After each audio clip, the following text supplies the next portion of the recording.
Assalamualaikum warahmatullahi wabarakatuh. Saya Raden Andara Diningrum dengan NIM 25233071 Dan saya Rizka Fitri dengan NIM 25233076. Baiklah, kami akan melakukan simulasi negosiasi di bidang perpajakan dengan tema permohonan keringanan atau cicilan pajak. Pada kesempatan ini kami akan menjelaskan tentang negosiasi mengenai surat permohonan keringanan pembayaran pajak atau cicilan pajak. Surat ini adalah surat resmi yang diberikan oleh wajib pajak kepada kantor pajak untuk meminta keringanan dalam pembayaran kewajiban pajaknya, baik berupa penundaan pembayaran maupun pembayaran secara angsuran atau cicilan. Dalam prosesnya, sering terjadi negosiasi antara wajib pajak dengan pihak kantor pajak. Negosiasi ini dilakukan untuk mencari solusi terbaik agar wajib pajak tetap dapat memenuhi kewajibannya, tetapi juga mempertimbangkan kondisi keuangan yang sedang dialami. Biasanya, wajib pajak akan menjelaskan alasan pengajuan keringanan seperti penurunan pendapatan, usaha yang mengalami kerugian, atau keadaan tertentu yang membuat pembayaran pajak secara penuh menjadi sulit dilakukan. Melalui negosiasi tersebut, pihak pajak akan mempertimbangkan permohonan yang diajukan sesuai aturan dan bukti yang diberikan. Jika disetujui, maka akan ditentukan bentuk keringanan, jumlah cicilan, serta jangka waktu pembayaran yang harus dipatuhi oleh wajib pajak. Oleh karena itu, negosiasi dalam pengajuan keringanan pembayaran pajak sangat penting dilakukan dengan sikap sopan, jujur, dan bertanggung jawab agar tercapai kesepakatan yang baik bagi kedua belah pihak. Berikut ini adalah dialog negosiasi mengenai surat permohonan keringanan pembayaran pajak atau cicilan pajak. Sebelum masuk kepada video praktek negosiasi perpajakan, kami akan menjelaskan beberapa pasal dan peraturan Menteri Keuangan yang kami kutip untuk keperluan dialog praktek negosiasi perpajakan tersebut. Yang pertama, Pasal 9 ayat 3 dan 4 Undang-Undang KUP. Pasal 9 ayat 3 mengatur bahwa jika Anda menerima surat ketetapan pajak seperti STP, SKPKB, atau SKPKBT, serta surat keputusan keberatan atau banding yang menambah jumlah pajak, Anda wajib melunasinya paling lambat 1 bulan sejak tanggal diterbitkan. Sementara itu, ayat 4 memberikan kelonggaran bagi wajib pajak yang sedang mengalami kesulitan keuangan. Anda diperbolehkan mengajukan permohonan untuk mengangsur atau menunda pembayaran pajak tersebut dalam jangka waktu tertentu dengan persetujuan Direktur Jenderal Pajak.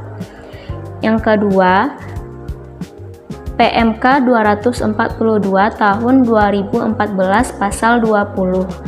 Aturan ini secara khusus membahas tata cara pembayaran pajak bagi wajib pajak yang mendapatkan izin untuk mengangsur atau menunda pembayaran. Dalam pasal 20 dijelaskan bahwa meskipun Anda diberikan keringanan waktu, Anda tetap akan dikenakan sanksi administrasi berupa bunga. Bunga ini dihitung berdasarkan tarif bunga sebulan yang ditetapkan oleh Menteri Keuangan dari jumlah pajak yang belum dibayar. Dihitung sejak jatuh tempo pembayaran sampai dengan tanggal pembayaran atau diterbitkannya surat izin angsuran atau penundaan. Yang ketiga, Pasal 19 ayat 1 Undang-Undang KUP. Pasal ini adalah konsekuensi dari keterlambatan. Jika Anda membayar pajak setelah jatuh tempo atau terlambat, atau jika Anda mendapatkan izin mengangsur atau menunda pembayaran, maka Anda dikenakan sanksi bunga.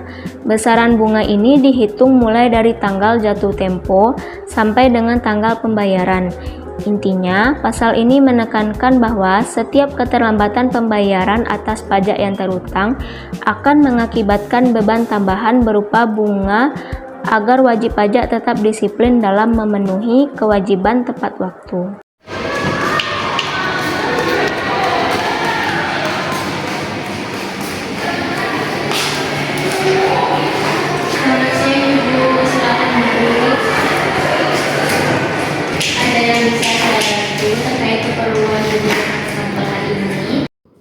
Selamat siang, Bu. Saya Rizka. Begini, saya datang terkait surat ketetapan pajak yang kurang bayar yang saya terima minggu lalu. Ini dokumennya, Bu.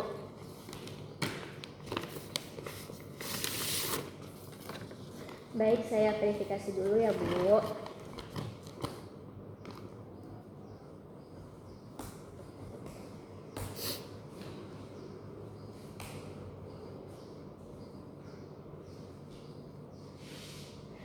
Jadi benar, di sini tercatat kurang bayar sebesar 50 juta untuk tahun pajak lalu.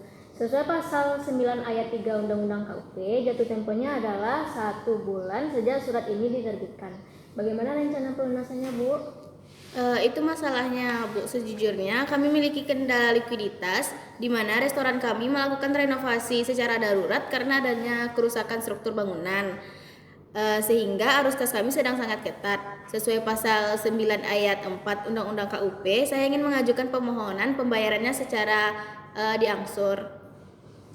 Kami mengerti kondisi Ibu. Secara regulasi dalam PMK nomor 242 tahun 2014, permohonan angsuran memang dimungkinkan bagi wajib pajak yang mengalami kesulitan keuangan. Namun, saya harus mengingatkan bahwa sesuai pasal 19 ayat 1 Undang-Undang KUP, angsuran ini tetap dikenakan sanksi administrasi berupa bunga per bulan. Apakah Ibu keberatan? Saya paham risikonya, Bu. Lebih baik saya membayar bunga daripada operasional restoran saya berhenti total. Oleh karena itu, saya sudah menyiapkan surat permohonan pengangsuran formal.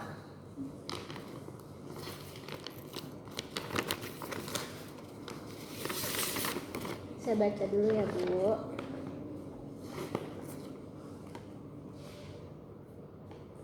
Jadi di sini Ibu mengajukan 5 kali angsuran ya?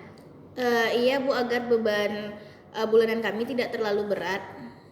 Jadi begini Bu Rizka, setelah saya cek nilai tagihannya, untuk nominal di bawah 100 juta, pimpinan biasanya menyarankan maksimal 3-4 bulan saja, agar administrasi kami tidak menggantung terlalu lama. Jika 5 bulan, kemungkinan besar akan sulit disetujui oleh kepala kantor. Kalau begitu bagaimana jika kita ambil jalan tengahnya aja, Bu? Saya bayar selama 4 bulan. Sebagai bukti komitmen dan kepatuhan kami terhadap PMK 242, saya bersedia membayar cicilan pertama kali yaitu sebesar 30% atau 15 juta minggu depan. Sisanya baru dibagi rata 3 bulan berikutnya. Bagaimana menurut Ibu? Baiklah, saya akan mengecek riwayat kepatuhan pembayaran pajak Ibu di sistem. Sebentar ya, Bu. Baik, Bu.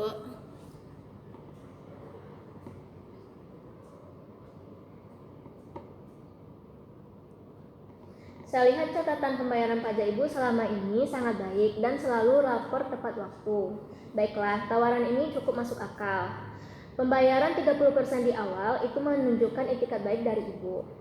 Saya akan bantu proses draft surat keputusan persetujuan pengangsurannya ya, Bu. Terima kasih banyak, Bu. Di dalam map ini juga sudah saya lampirkan laporan arus kas singkat dan daftar aset sebagai jaminan sesuai persyaratan administratifnya. Saya terima ya, Bu. Dokumennya sudah lengkap. Silahkan tunggu proses administrasinya dalam beberapa hari kerja. Dan mohon untuk diingat tetap membayar cicilan tepat waktu agar kesepakatan ini tidak batal demi hukum. Baik, Bu. Saya pastikan semua berjalan sesuai jadwal. Terima kasih atas bantuannya. Sama-sama Bu Rizka, selamat siang.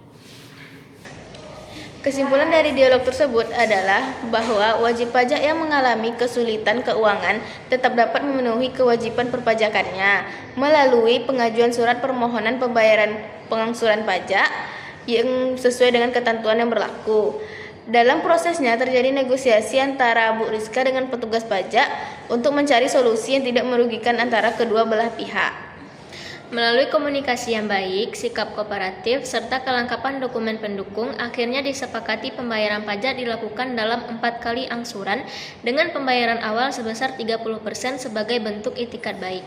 Dialog ini menunjukkan bahwa kepatuhan wajib pajak, keterbukaan dan dalam penyampaian kondisi keuangan, dan pelayanan yang profesional dari petugas pajak sangat penting dalam mencapai kesepakatan yang adil dan sesuai aturan perpajakan.